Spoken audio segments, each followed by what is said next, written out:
मध्य गुजरात की सबसे बड़ी एसएसजी अस्पताल को लेकर ये बड़ी खबर सामने आई है। दरअसल वडोदरा की एसएसजी अस्पताल कर्जदार हो गई है।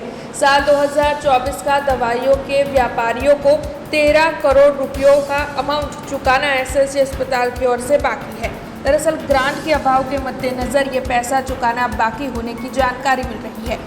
बार बार एसएसजी अस्पताल प्रशासन सरकार के पास से पैसों की मांग करता है। एसएसजी अस्पताल का दवाइयों का जो एनुअल बजट है वो 200 करोड़ है। हालांकि गुजरात सरकार की ओर से दवाइयां नहीं आती है, जिसके मद्देनजर निजी वेंडर के पास से एसएसजी अस्पताल को ये दवाइयां खरीदनी पड़ रही है।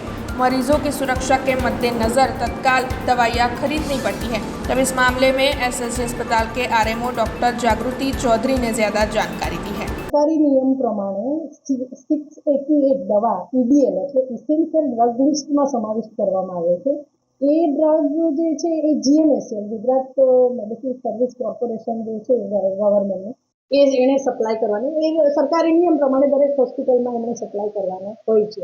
પરંતુ અમુક દવાઓ એ 688 માંથી પણ એને ઈડીએલ કહેવાય એ દવામાંથી પણ સપ્લાય ના થાય પણ અત્યારની એસએસજી હોસ્પિટલની પરિસ્થિતિનું અમે મેડિકલ સ્ટોર દ્વારા સ્ટોર મેન્ટેન કરવામાં આવે સ્ટોરેજ એટલે ધારો કે 3 મહિનાની અમે રાખીએ જ કે દવા ખૂટે ના એટલા માટે એટલે એ જે ના સપ્લાય થાય એનો પણ અમારે ઓર્ડર આપવો પડે અને નોન ઈડીએલ કહેવાય। નોન ઈડીએલ એટલે કે વિભાગીય વડા જે ટ્રીટિંગ ડૉક્ટર છે એની માંગણી પ્રમાણે પણ અમારે ખરીદી કરવી પડે।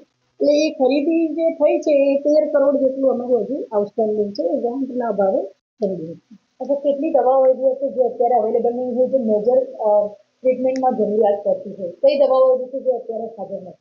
એવું ના હાવ ના હોય એવું બને જ નહીં, કારણ કે અમે લોકો અમારે સ્ટોર મેન્ટેન કરવા માટે તો અમે ખરીદીને કે ઓર્ડર આપીને કદાચ કોઈક ઓર્ડર આપ્યો હોય ને વહેલું મોડું થાય એવું બની શકે પણ ના હોય એવું ઓછું। તો ટોટલ 13 કરોડનું અમારું જે અત્યાર સુધીનું પરચેસ છે એ પેન્ડિંગ છે।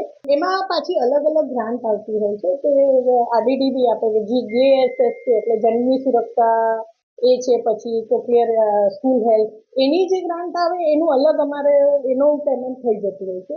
हमसे जुड़े रहने के लिए हमारे YouTube चैनल को सब्सक्राइब करें और नई वीडियो की नोटिफिकेशन के लिए बेल आइकॉन को दबाएं।